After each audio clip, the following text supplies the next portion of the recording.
específicamente lo que es esta clase es que la estadística cuenta con una serie de herramientas que son muy simples, perfecto, y son muy nobles porque nosotros en medicina todo el tiempo estamos intentando contar las cosas. Específicamente nos interesa saber la cantidad de eventos, la frecuencia de los eventos, cuántas veces aparece la misma imagen, cuántas veces aparece tal característica en tal patología. Entonces, la estadística nos brinda una serie de características que las engloban lo que se llaman las medidas de frecuencia, que no es más que por definición, que es justamente la cantidad que refleja esta frecuencia de eventos. Ahora, depende de la especialidad nuestra, esos eventos puede ser una enfermedad, puede ser una sobrevida, puede ser un fenómeno X, o sea, cualquier cosa puede ser evento y cualquier cosa la podemos contar. Ahora, depende de cómo lo contemos, vamos a usar esas herramientas que ahora vamos a ver en detalle, que nos brindan la estadística. Tenemos hay dos clasificaciones, una es matemática, tal vez una vez la escucharon, que son las proporciones, razones y tasas, y la otra es una cuestión más conceptual, que son las incidencias y las prevalencias, que también seguramente lo escucharon. Entonces, como les decía, siempre contamos, y si yo les digo 20 casos de tétanos, 10 casos de personas intoxicadas, 246 accidentes en la vía pública, esto tiene una característica, que cuando yo lo leí y lo fui a leer en los libros, esto no suele pasar. O sea, ¿por qué contamos? ¿Por qué decimos que hay 250 accidentes? Porque no lo esperamos, no esperamos que haya accidentes. No es lo mismo decir hay 250 accidentes que hay 400 infartos. Uno ya sabe la prevalencia del infarto en un cierto grupo de pacientes. A medida que uno empieza a contar, es probable que también se sepa la cantidad de accidentes de moto versus la cantidad de accidentes de autos en la vía pública, y simplemente salen de, en principio, empezar a contar. Eso es lo que nos da una base, un marco de referencia.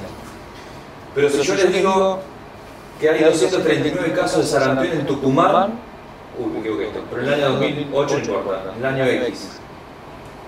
El único dato que tienen ustedes es eso. La pregunta es qué pasa con esto, un número bajo, un número alto. Pero ahí no tendría que decir el número, el año. No, sí, en el año 2088 tenés 239 casos de, porque tendrá que circular en 2008, pero no importa, no va el caso. Tenés 239 casos de sarampión en Tucumán. Es mucho. ¿A vos te parece que es mucho? ¿A alguien le parece que es poco? A mí me parece poco. ¿Y a vos por qué te parece que es mucho? Habría que ver cuántos casos hay. No hay que ver, Hay que ver cómo venía antes y Claro. cómo viene después. No, O compararlo el total nacional y ver si en realidad Tucumán es el sitio donde más casos de sarampión hay. Bueno, si ustedes pudieran pedir un dato para poder, digamos, tratar de marcar la cantidad de eventos, porque esto es solamente la frecuencia de eventos, como les dije. 239 eventos. Si ustedes quisieran tener otro dato para poder enmarcarlo, ¿cuál sería el otro dato que ustedes podrían pedir? La prevalencia. Después vamos a terminar en prevalencia. Yo te digo, tengo 239 casos en Tucumán. ¿Qué es lo que te tendría que interesar? El caso que hay en el país, por ejemplo, Claro. para ver si Tucumán, la Bueno, media en el ¿Una país. población? Perfecto. ¿Cómo? Una población. Claro, para ver Lo primero que tenés- 239 casos. ¿En de cuánto? ¿Cuántos? Vos me decís, Gonzalo, yo hago 300 cirugías al año. Yo que no sé nada de traumatología, te puedo decir, ¿eso es bajo o alto? Claro. Y bueno, depende con quién me compares. Si me comparas con el número 1 de Estados Unidos, la verdad que tal vez es bajo, pero si me comparas con Argentina, soy el número 1. Claro. Vos estás contando algo, un fenómeno, un evento, una enfermedad, sobrevida, cantidad de imágenes que vos ves de metastasis en el hígado, lo que sea. Estamos contando eventos, frecuencia de eventos. Si yo les digo esto, está bárbaro, yo lo pude contabilizar, pero lo primero que tenés que hacer es tratar de enmarcarlo en algo. Y sin duda, tenés que tratar de comparar esto con la cantidad de gente que tenés. ¿Está bien? Perfecto. Entonces, si yo ahora les voy a agregar otros datos y les digo que en el mismo año, en la provincia de Santa Fe se notificaron 1.352 casos de sarampión. Entonces, como les digo, tenemos un punto de referencia, que Tucumán tiene 239 y Santa Fe, me equivoqué de otro caso, no importa, 452. Esto se llama una cifra absoluta, nadie duda de eso. Nadie duda porque es el dato que sale del Ministerio de Salud, 452 casos en Santa Fe, 239 en Tucumán. Vieron que Gustavo le decía riesgo absoluto. El riesgo absoluto es lo mismo que decir incidencia, exactamente lo mismo, porque nadie duda de eso. Perfecto. Ahora, estos datos absolutos son suficientes para poder ser comparables. No, tendría que conocer la población de Tucumán y la de Santa Fe. Exactamente. Entonces, yo te digo, en Tucumán hay 1.450.000 habitantes, en Santa Fe 2.994.000 habitantes. Entonces tenemos 239 casos en 1.450.000 y 452 casos en 2.924.000.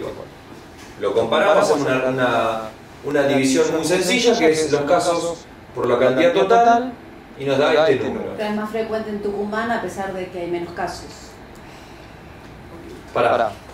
Tenemos este número que nos da. Generalmente cuando uno habla de ciertas proporciones o de incidencias, prevalencia, lo que vamos a ver, uno tiende a multiplicar para que sea mayor, para que sea más manejable el dato. Porque este número es algo complejo de poder verlo. Generalmente lo podemos multiplicar por 10.000, por 100.000. En este caso yo lo multipliqué por 100.000 y nos da que tiene 16.5 casos de sarampión por 100.000 habitantes, y en Santa Fe tenemos 15.4 casos de sarampión por 100.000 habitantes. Entonces, ¿no les parece que ahora sí uno puede analizar los datos? Porque comparaste cosas con datos fiables de una población, pero lo llevaste a través de una herramienta estadística a poder comparar dos poblaciones que eran totalmente diferentes. ¿Se entiende? O sea, es como para empezar, como manera de introducción, y ahora la estadística nos da una serie de herramientas que son este tipo de cálculo que podemos hacer. ¿Está bien? ¿Sí? Ok. Entonces, lo primero que vamos a ver son las proporciones. Las proporciones tienen la característica, una proporción tiene la característica de que el número que tenemos en el numerador, recuerda, numerador-denominador, forma parte del denominador. Por ende, el número que siempre vamos a encontrar en una proporción va a ser de 0 a 1, porque nunca el numerador va a ser superior al denominador, ¿está bien? Es un número, cuando uno habla de proporciones, habla de 0 a 1. Muchas veces en la literatura se encuentran como porcentajes también. Y fíjense cómo se define: de dividir un número de elementos con una característica dada en un subgrupo dado, por ejemplo, ACB mujeres, sobre el total de elementos con esa característica perteneciente al mismo grupo. Entonces, yo quiero saber mi característica, que es el ACB, en un subgrupo que es mujeres, sobre el total de todos, o sea que incluyo a las mujeres y a los hombres, a los seres humanos. ¿Está bien? Esa división, sí, decime. Esa división, por ejemplo, 70 dividido 200 nos da 0,35. Esto lo puedo llevar, como les decía, a porcentajes, 35%. Y la interpretación, cuando ustedes vean esta división, es decir, la proporción de ACB en mujeres es 0,35. Ahora, acá hay un dato, hay algo de una característica que no tiene la proporción, que vamos a ver quién sí lo tiene, que es muy importante. Si yo les digo la proporción de ACB en mujeres de 0,35, ¿qué dato a ustedes les está faltando ahí o que les gustaría saber? Y que en este caso la proporción no la tiene. La edad. No, o sea, una cuestión más general. Yo te digo, las mujeres, la proporción de ACB en mujeres es 0,35. Hay un dato que no lo tiene, y que algo sale de acá, y que dice, fíjate, el periodo de los elementos que se comparan podrían ser diferentes. Exactamente. A la proporción no le importa la cuestión temporal, es en un momento dado. Yo voy a una base de datos y digo, bueno, ¿cuántos ACB hubo mujeres y cuántos ACB hubo mujeres de hombres? Y saco una proporción entre mujeres y hombres. Sin tener en cuenta nada. No me importa en qué año fue, o sea, en cuánto tiempo, la data, o sea, muchos datos, solamente una proporción. Es una proporción que es una relación, no deja de ser una relación. ¿Está bien? Fíjate esto, fíjate este ejemplo. Queremos calcular la proporción de muertes de los pacientes que consultaron la guardia de 2 hospitales. Decimos que el hospital A atendió 100 pacientes y murieron 10. Y el hospital B atendió 30 y murieron 5. ¿Cómo sería para sacar una proporción de esto? ¿Cómo sacarían la proporción para intentar ver lo que Una es? regla de 3 simple. No, pero la proporción, acuérdate la proporción. 10 sobre Fíjate 100 y 5 sobre 30. ¿Cómo? 10 sobre 100 y 5 Perfecto. sobre 30. Ahí hay una proporción, porque ¿qué hiciste? Una característica dada en un subgrupo dado sobre el total. pacientes que murieron, característica dada, en este hospital, sobre el total. ¿Está bien? ¿Sí? Perfecto. Entonces, sacás la proporción, 10 sobre 100, te da 0 a 10, como les decía, va a porcentaje, podés decir que 10%, podés decir 1 en 10, etcétera, etcétera. Ahora, esto les permite a ustedes decir que el hospital A es mejor que el hospital B. No. ¿Por qué no? En realidad muere en el A, O porque muere sí. menos gente que en el B. ¿Te permite decir eso, Adriana, eso? Si yo te digo que... Y en proporción Bueno, sí. a ver, eso puede ser en un día. Bueno, entonces... No. Y podemos decir que aparentemente el A sería más eficiente porque muere el 10%, pero el B muere el 17%, o sea, sería menos eficiente en términos de salvar vidas. Pero se puede profundizar más Bueno, justamente al no poder compararlos y al no tener otro tipo de herramientas, que ahora vamos a ver, uno lo único que puede decir es que la proporción de mortalidad en el hospital A es del 10%. Es que tampoco se puede comparar porque, por ejemplo, si sacas esa proporción un día, tal vez es distinta dentro Sin del mismo duda. hospital. Justamente porque lo dijimos anteriormente, que la proporción lo que nunca tiene en cuenta es la cuestión temporal. Entonces nosotros podemos decir que en el hospital A la proporción de muerte es del 10%, nada más. Y en el hospital B es el 17%. Pero nunca lo podemos determinar. El tiempo y más largo sea, más comparable van a ser. Exactamente. Que no se puede utilizar para comparar los diferentes hospitales. Exactamente. Lo que sí te está determinando es un valor que es una proporción, que es muy importante. Acordate que es una medida de El frecuencia. hospital A está al lado de la vía y el hospital B está ¿Qué tipo de patología tiene el A y qué tipo de patología? Cuando te digo que el hospital B está al lado de la vía del Sarmiento y el hospital B A está. No, pero puede ser Gonzalo, y si el hospital A es de todo geriátrico, el hospital B es Que compares, no sé, el Fernández con un hospital periférico de Santa Fe. Exacto. Ahora, con Bueno, perfecto. Esa es la plata de la violencia. Exactamente. ¿No? Exacto. Uno no puede. Recuerden que estos son medidas de frecuencia. Vuelvo a contamos eventos, contamos fenómenos.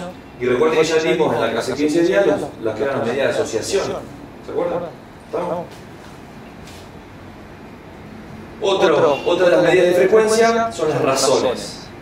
En este caso es bastante similar, es una expresión matemática de la relación entre eventos diferentes. En este caso la característica dada que vamos a analizar siempre es la misma, pero sobre los elementos que no presenten dicha característica. Yo quiero saber, como en el anterior ejemplo, los ACV en mujeres y vamos a dividirlos, vamos a poner en el denominador aquel que no tenga esa característica, que serían los varones en este caso. Excluyo el numerador, no va a formar parte del denominador como si pasaba en la proporción. Y en este caso la razón no solamente cumple con esa función, sino que también empieza a tener en cuenta la cuestión temporal. ¿Está bien? Si no me van preguntando. Entonces la interpretación dice que si yo tengo 70 mujeres con ACV y 130 en varones, nos da un 0,53 o 0,53 en 1 y decimos que la interpretación es cada 0,53 mujeres con ACV hay un hombre con ACV. ¿Está bien esa comparación? Es una razón entre un grupo con una característica versus con otro grupo que no tiene esa característica, mujer o hombre. Y lo que nos interesa saber cuál es la razón de ACV. Generalmente estos números no tienen que ser un número existente, por ejemplo este es el 0,53, y muchas veces lo que pueden hacer es multiplicarlo con un número, tanto esto como este, que le den un número entero, para llevar una razón que sea un número, digamos, un número entero. ¿Está bien? Ok. Cualquier cosa me va frenando. Este es el clásico ejemplo del libro, es cuántos accidentes de auto hay, 200, accidentes de moto 400, hay una razón entre la cantidad de accidentes, que es nuestro fenómeno de interés, y entre una variable que la tenemos en el numerador, pero que no la presentamos en el denominador. ¿Cómo sería, por ejemplo, una proporción entre esto? ¿Cómo haríamos una proporción y no una razón? Si yo quisiera saber los accidentes de autos. Sería 200 sobre 600. Exacto. O sea, sumás en el denominador, incluís al numerador. ¿Está bien? Depende de si pidas el auto. Accidentes de tránsito. Exacto, sí, exacto. O sea, con el accidente de tránsito, en total, en general, en público que sea. una herramienta estadística que es denominada odds, es una razón, es un tipo de razón muy específica, y lo que hace es tiene la característica de poder comparar en el numerador con una, o sea, un grupo con una característica dada, por ejemplo las mujeres, y en el denominador quitar a eso, como estábamos hablando de las razones. Fíjense lo que hacen: mujeres 60, toda la población es 100, pero le va a restar al numerador, que en este caso las mujeres. ¿Está bien? ¿Se da cuenta con lo que hace? O sea, no incluye en el numerador al denominador. Y el odds es una cosa que no tiene mucha traducción, corregime, no tiene una gran traducción en español. Nosotros llamamos momios, chance, se ha dicho que es probabilidad, oportunidad también en su momento, por eso siempre lo terminamos llamando odds. Seguramente han escuchado la palabra odds. Bueno, esa es la razón. Sí, siempre se relaciona con el 1, en este caso es 1,5 a 1. Porque es la forma de los americanos más, que para ellos más entienden. Pero, ¿para qué haces eso? Si directamente podrías decir 40 varones. No, porque acá estás dando una relación. Es 1,5 mujeres por varón. Por un varón, en este caso. ¿Te das cuenta? Está diciendo. A decir media mujer, cada varón. ¿Ustedes apostaron alguna vez el famoso 3 a 1? ¿Te he puesto 3 a 1? 4 a 1, 5 a 1. Bueno, el 1 es la probabilidad básica y la que está del otro lado es lo que vos crees que va a suceder por encima de la básica. Ese 3 a 1, 4 a 1, 1,5 a 1, mujeres-hombres, se llama razón de odds, donde relaciona lo que ocurre con la mujer versus lo que no es mujer. Es una manera de expresar probabilidades que se usan mucho más en la lengua anglosajona que la nuestra. Nosotros en general expresamos riesgos, pero bueno, los ORs de la literatura. Bueno, como en las apuestas, el que menos paga es Federer, cuando hay una final de. Sí, ellos claro, 1-1.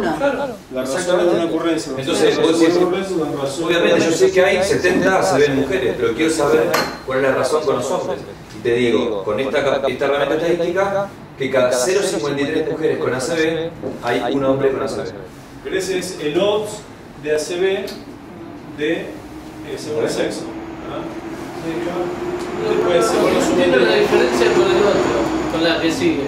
El odds es un tipo especial de razón. Ah, claro, a ver, me cambiaron las. ¿Ok? No, porque me cambiaron el nombre, digo, pero si no la. No, por eso dije que es un tipo específico de razón que se utiliza mucho en lo que es la literatura anglosajona. Que de hecho la cuenta la misma, esta. Exactamente la misma. Por eso volví para atrás porque me salían para que quiero saber 40 hombres, 40 hombres, obviamente. Eso es contar. Pero estamos buscando una manera de, además de contar que hay 40 hombres, tratar de comparar, de buscar una relación de cuántas mujeres hay y buscar un tipo de proporción. En este caso, una razón. ¿Está bien? Es una medida de frecuencia. ¿Está bien ahí? Claro, en realidad eso es porcentaje. Lo podés usar, lo podés llevar. Claro, es porcentaje en realidad de la población total, cuántos son hombres y cuántas mujeres. Exacto. Por ejemplo, en este caso ACB, como te decía, vos podés llevar a un porcentaje o también podés multiplicarlo, obviamente a los dos números, podés multiplicarlo hasta que te lleve a ambos números, por ejemplo, decirte hay 4 ACB. Cada 4 mujeres con ACB hay 2 hombres con ACB, por decirlo, para que te lleve un número entero, porque queda un poco complejo entender cada 0,53. Claro, ahí es número absoluto sí. Y en el otro relacionás por ser. Sí, poder hacer un sí, exacto. ¿Está bien? Y por eso usas el 100 ahí. Y acá siempre lo llevas a 1, por eso es 1,5 sobre 1.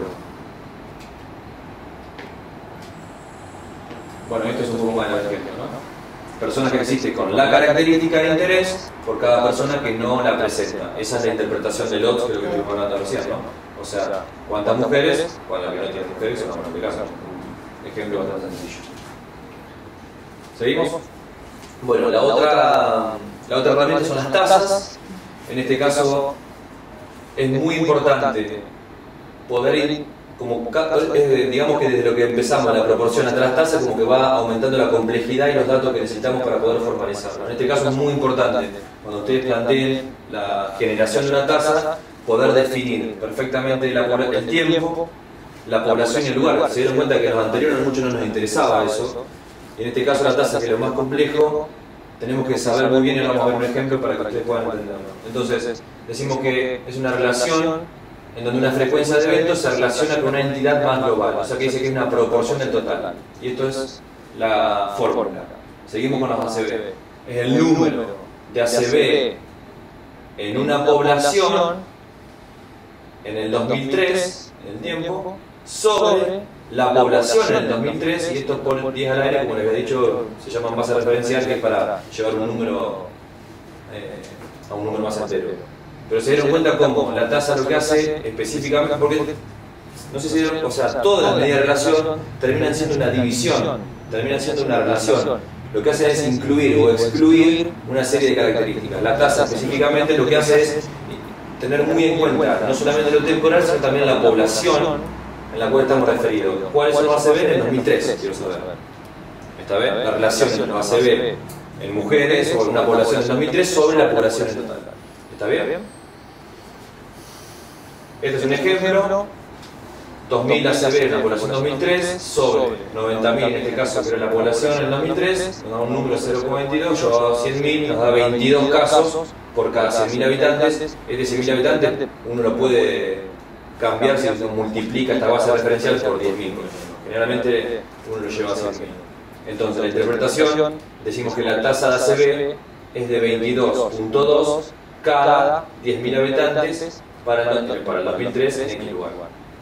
¿Está bien?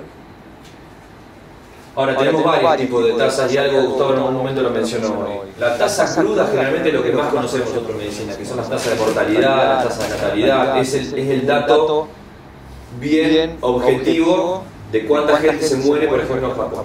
Y después las otras dos tasas, que son las tasas específicas, las tasas ajustadas o estandarizadas son un poco más específicas, que generalmente lo hacen los estadísticos. ¿Cuál es la diferencia entre una y otra? La tasa específica lo que hace es llevar, por ejemplo, tenemos la tasa de mortalidad en Japón, yo quiero saber cuál es la tasa de mortalidad en Japón en un grupo etario de 20 a 30 años.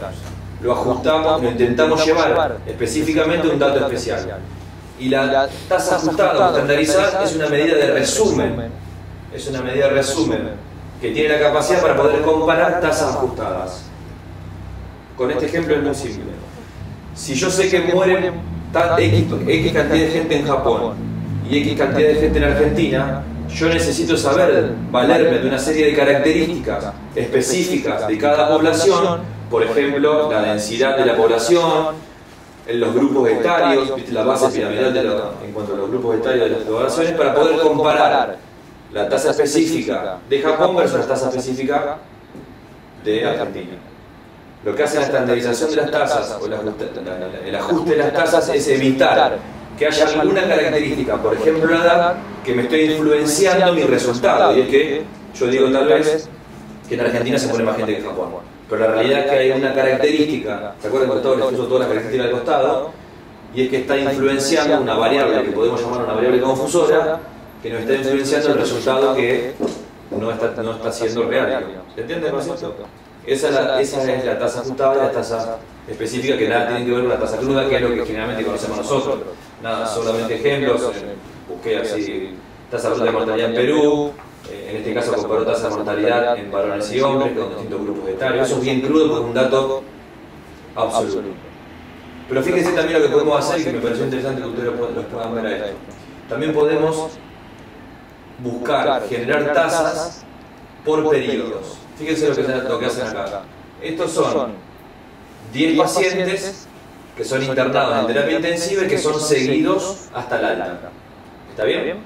Fíjense lo que puede pasar. El paciente ingresó en X días y fue seguido hasta la alta, que es la cruz esta, 2 días. El paciente 2, 6 días, el paciente 3, 3 días, el paciente 1 estuvo internado el día 3 de nuestro seguimiento porque solamente lo seguimos 7 días. Entonces cada paciente tiene una variabilidad en su seguimiento. Lo máximo que hacemos es seguir los 7 días. De estos, ¿qué es lo que podemos hacer? Entonces, como les decía, tenemos 10 pacientes por un periodo de 7 días. Lo que hacemos es sumar todos los días que se tardaron en la recuperación, o sea, sumas 2, más 6, más 3, más 1, más 3, para generar la tasa, estamos hablando, ¿no? Luego vamos a dividir por el total de pacientes recuperados al total y lo multiplicamos por 1000, como habíamos dicho la tasa. Lo podemos multiplicar por 10.000, por 100.000, lo podemos multiplicar por varias cosas. Entonces, tenemos 9 pacientes, porque uno se perdió, dividido 33,5, que es lo que te da la cantidad, esto nos da un número en CONCOMO, ¿no? Por 10.000 nos da 269 personas años. ¿Qué quiere decir esto? Que al seguir 1000 cirugías se van a recuperar en un día 269 pacientes. ¿Por qué? ¿Qué hicimos? Sumar cada día de recuperación y dividirlo por el total, que fue la cantidad que seguimos. ¿Se entiende el concepto? Eso es la relación que trata de buscar. Una medida de frecuencia, que en este caso es la tasa. ¿Está bien? Es una tasa de seguimiento, obviamente. ¿Por qué perdieron uno? Acá, fíjate que el paciente número 7. Ves que no, bueno, no sé si no ves que no está la cruz. Pero este paciente siguió. Superó, se puede mover. Las pérdidas pueden ser por un montón de cosas. Yo pensé que había salido el 7. No, claro, salió. Este paciente no está en la cruz, no pudimos saber. Es un ejemplo. No, pensé que la interpreté que estaba en la cruz. Y los pacientes habían ingresado al mismo... Fíjate que no ingresan todos al mismo momento. Pueden ingresar. Yo seguí 7 días el paciente en terapia intensiva. Eso es el ingreso, no cuando vos empezás. Exacto. Yo hasta el día 7 yo lo sigo. Si me pasa el día 7... ¿Está bien? Gus. ¿Seguimos? Dos conceptos para terminar, que son la parte conceptual, como habíamos dicho, que estos sí por eso son conceptos que por ahí uno tiene más presente en la práctica clínica, que son la de prevalencia y la incidencia, algo que hemos hecho mención a lo largo de las clases. Una definición bastante sencilla, que es que la prevalencia registra todos los casos, o sea, cualquier evento existente en un momento dado. Si recuerdan, hay un tipo de estudio específico para poder evaluar prevalencia, que nosotros vamos y hacemos en un momento dado. Pero no importa lo que está pasando adelante o atrás. En un momento dado queremos recolectar, exactamente. Los estudios transversales son aquellos estudios que son los ideales para poder evaluar la prevalencia de una enfermedad. Y eso es porque la prevalencia es lo único que incorpora tanto los casos nuevos como los anteriores en un momento dado. Justamente todo lo contrario a lo que es la incidencia, que lo que hace la incidencia es evaluar la velocidad de nuevas patologías, son los casos nuevos. Y esa es la gran diferencia entre lo que es la prevalencia y la incidencia. ¿Está bien?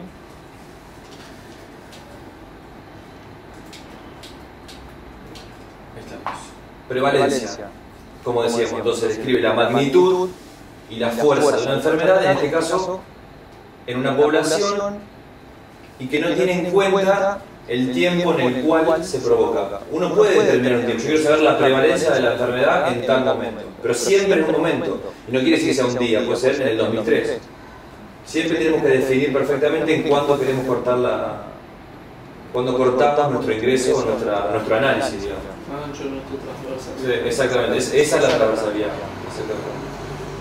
Entonces decimos que hay corte de la población en un momento dado, en el cual se determina quiénes tienen o no tienen la enfermedad sin tener en cuenta la duración de la misma. Entonces, como les decía, incluyen a todos los casos, tanto los nuevos como los anteriores. Y es un sistema bastante utilizado por los sistemas de salud, los sistemas sanitarios, para conocer la prevalencia de la enfermedad en un momento determinado, ¿no? Este es... Dime. Estos estudios transversales o de prevalencia son muy frecuentes en grandes, gigantescas bases de datos de pacientes que se siguen longitudinalmente, que son en realidad cohortes, pero se le hacen estudios transversales y llaman anidados.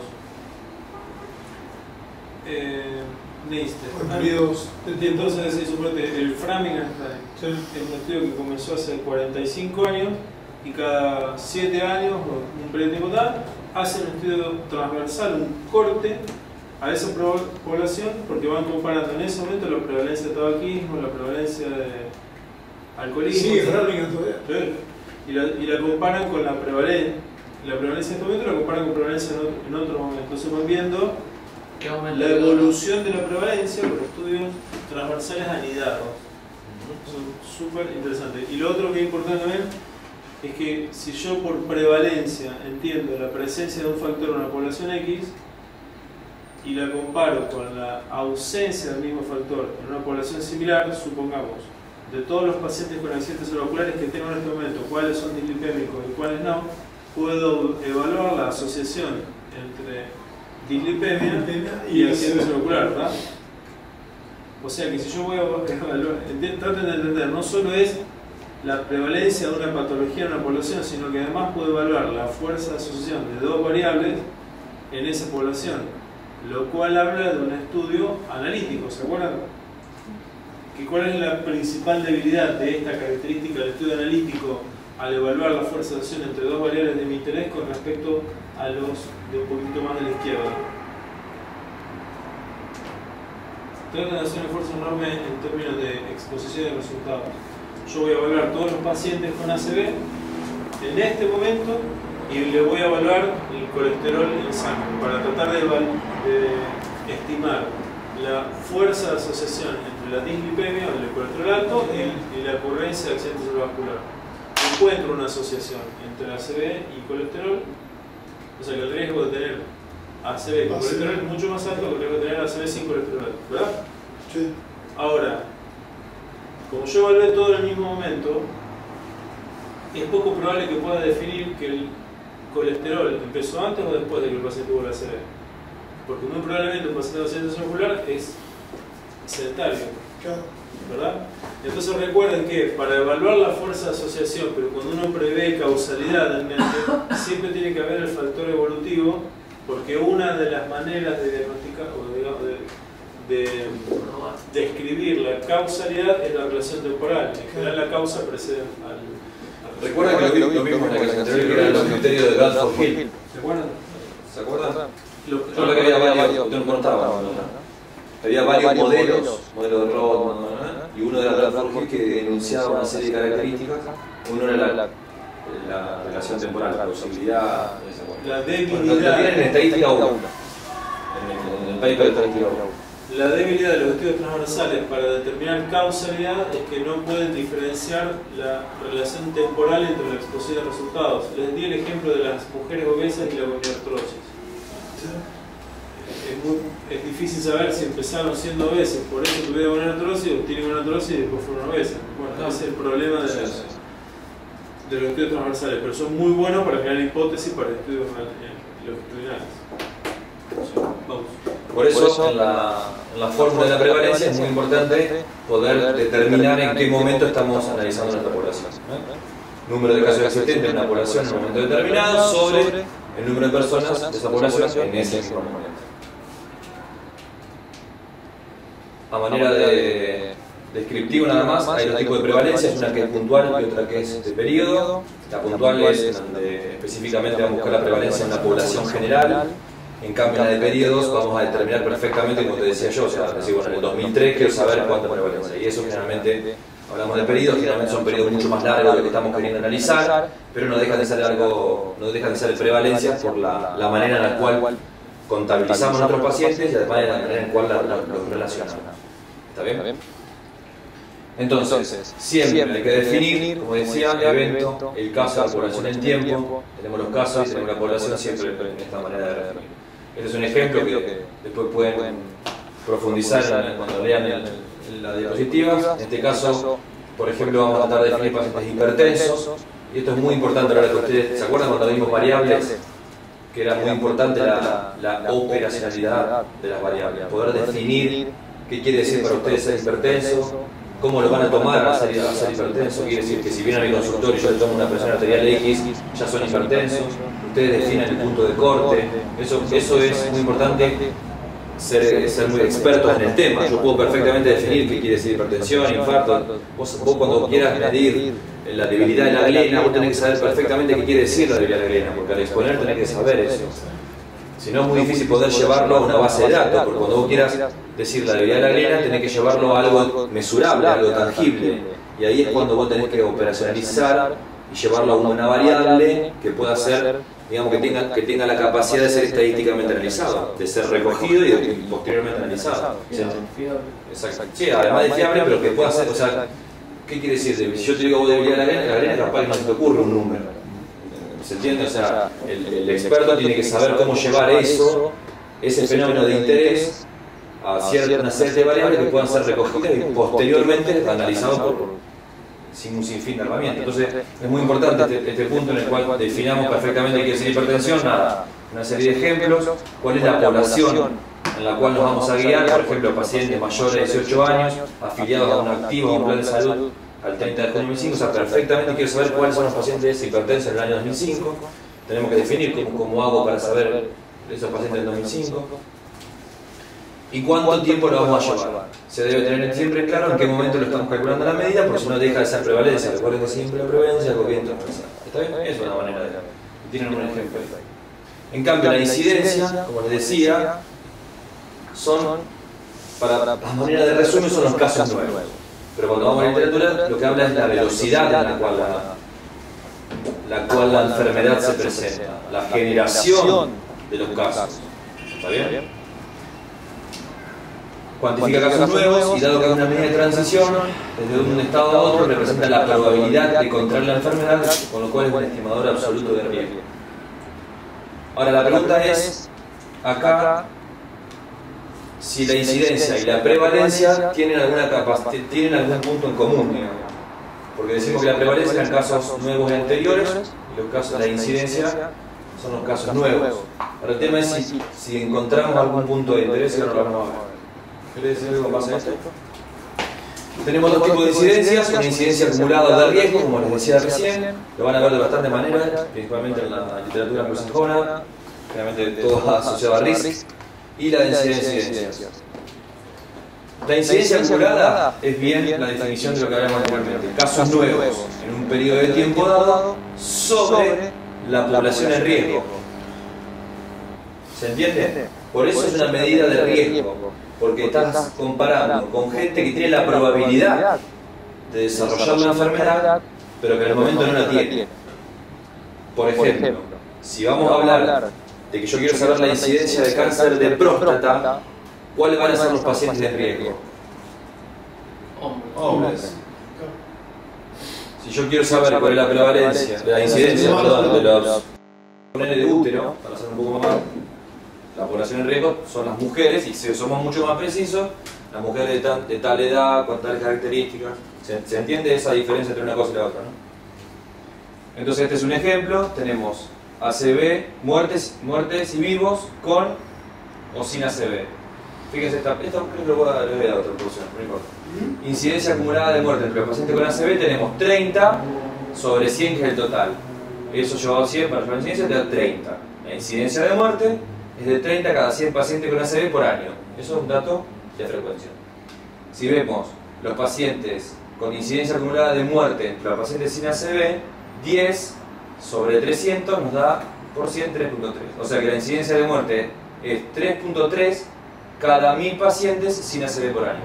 Esa es la manera de poder compararlo como lo habíamos hablado anteriormente. ¿Está bien? Y en cambio la densidad de incidencia es un poco más complejo, pero lo que hace es comparar y meter, digamos, en la forma de analizar personas-años. Lo que hace es tener en cuenta la cantidad de tiempo que cada persona permaneció en riesgo durante el tiempo en el cual fue observada, y es un poco lo que habíamos hablado, ¿se acuerdan de la tablita esa, cuando ingresan a terapia y cómo lo seguimos? ¿Está bien? Pero era un concepto más. Ahora, como les decía, ¿hay alguna forma de relación entre incidencia y prevalencia? Y la respuesta es sí. Porque la prevalencia, como hemos dicho, tomaba los casos nuevos, con lo cual depende de la incidencia, o sea, del ingreso de los casos nuevos. Fíjense fíjense este gráfico. Exacto. Por eso también el otro punto es la duración de la enfermedad. La duración más dura y más prevalente. Exacto. Fíjense esto. Tenemos bolillas dentro, no sé, bolillas, sí. Bolillas dentro de una bolsa. Se me ha ocurrido ver un testículo. ¿Sí? Puede tener varias interpretaciones. La primera fácil. Bueno, vamos más fácil, o sea, bolillas dentro de una bolsa. Esto es lo que tenemos. ¿Me importa qué tiene? No. Yo sé que tengo, en este momento yo tengo esto. Entonces esta es nuestra prevalencia. ¿Está bien? Pero la prevalencia, a su vez, va a depender, en el momento en el cual la analizamos, de la velocidad de la generación de casos nuevos. Y eso no es más que la incidencia. Si yo tomo el día lunes las bolillas dentro de la bolsa, tal vez tenga 1000. Pero si mi hermano fue y compró y metió más, y lo miró el martes, capaz tengo 1500.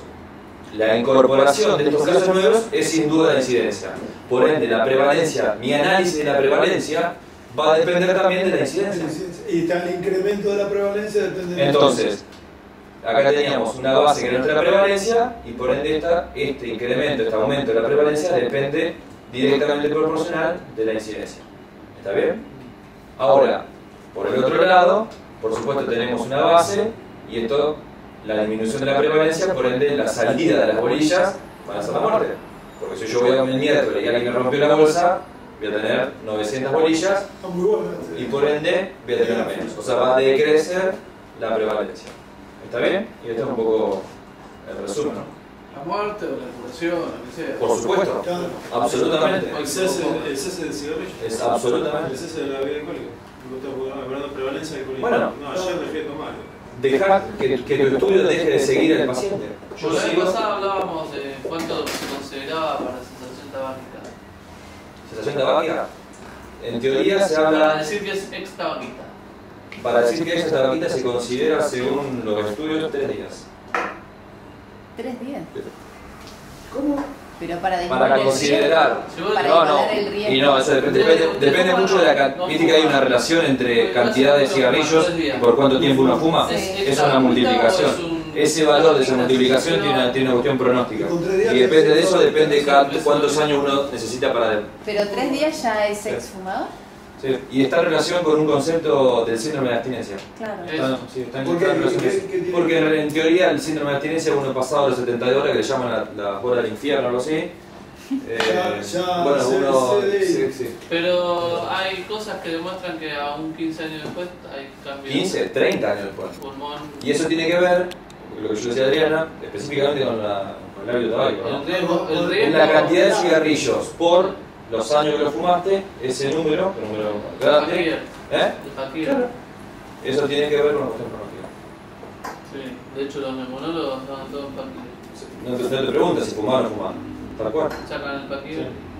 ¿Cuánto fumaste? Y les ¿Cuánto interesa sabes saber cuánto si día? es más o menos 15 años. Los promedios O sea, y es- una cuenta. Claro, o sea, ¿cuántos cigarrillos vos fumás por día? ¿Cuántos fumás por día? 10 por ¿cuántos años fumaste? 12. 120.